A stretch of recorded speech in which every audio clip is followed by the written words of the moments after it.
After the end of World War II, the world was split into two, East and West. This marked the beginning of the era called the Cold War.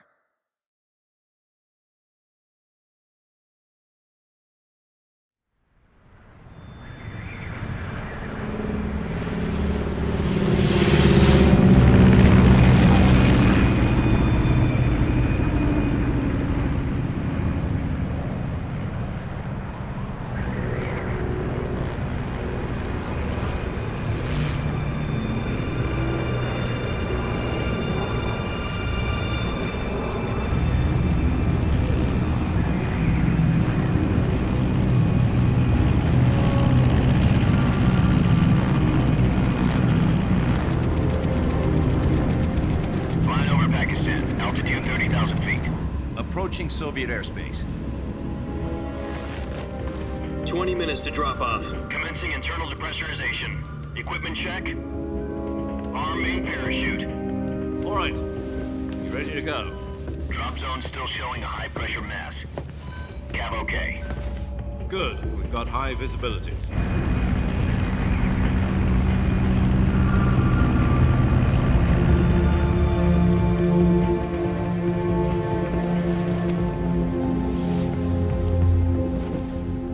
Cigar.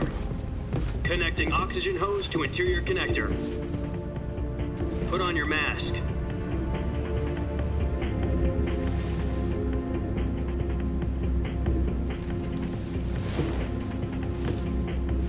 Does this panty waste know what he's doing?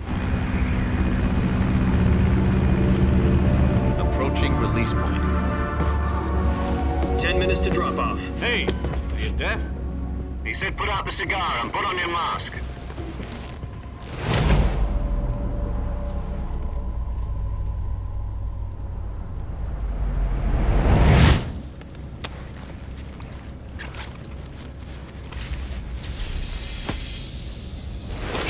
Depressurization complete. Checking oxygen supply. 6 minutes to drop off. Opening rear hatch.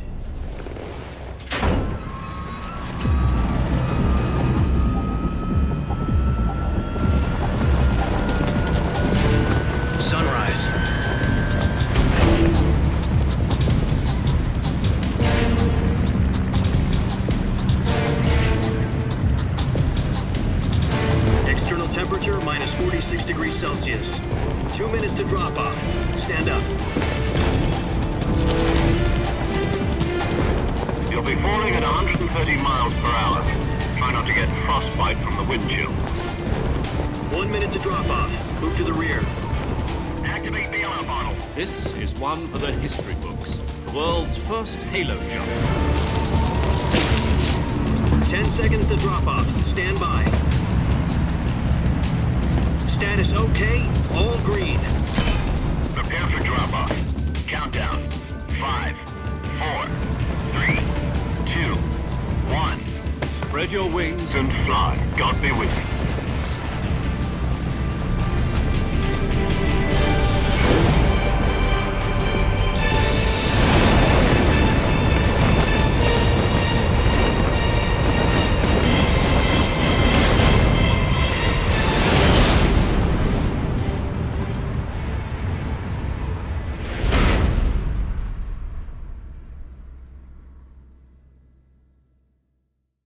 Jack, I've got some important news.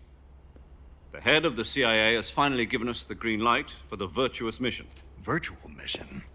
No, the virtuous mission. The future of our Fox unit depends on it. If it succeeds, we'll be officially organized into a unit. Virtuous mission? Sounds like some kind of initiation ritual. You know, don't get cocky. This isn't a training op. Right. So what exactly is this wonderful mission? Well, about 2 years ago, a certain Soviet scientist requested asylum in the West through one of our moles. His name is Nikolai Stepanovich Sokolov. He's head of the OKB 754 Design Bureau, one of the Soviets' top-secret weapon research facilities, and the East's foremost expert on weapons development. Sokolov?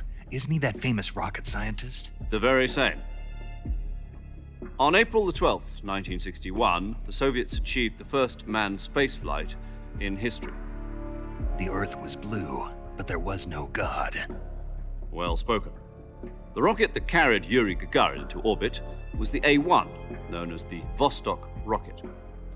Sokolov is said to be the man most responsible for the multi-engine cluster used in that rocket. After Gagarin's flight, Sokolov left rocket development to become the head of the newly established Design Bureau. From a lowly technician to head of a design bureau, that's quite a success story, so why'd he want to defect?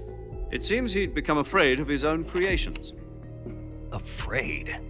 Call it a crisis of conscience. And for that, he left his country and his family behind and went over the fence? Not exactly. One of his conditions was that his family was also to be taken safely to the west. We used a mole to get the family out first and succeeded in sneaking Sokolov over the Berlin Wall shortly afterwards. I was the one who conducted the operation. The security on the eastern side was still full of holes back then. Then what? We got Sokolov over in one piece, but the whole ordeal had left him exhausted, and we checked him into a hospital in West Berlin. It took him 2 weeks and more than 600 miles to get from the research facility in the Soviet Union to Berlin. He was in no condition to say anything coherent. And it was only a week later that we had something much bigger on our hands. The Cuban Missile Crisis.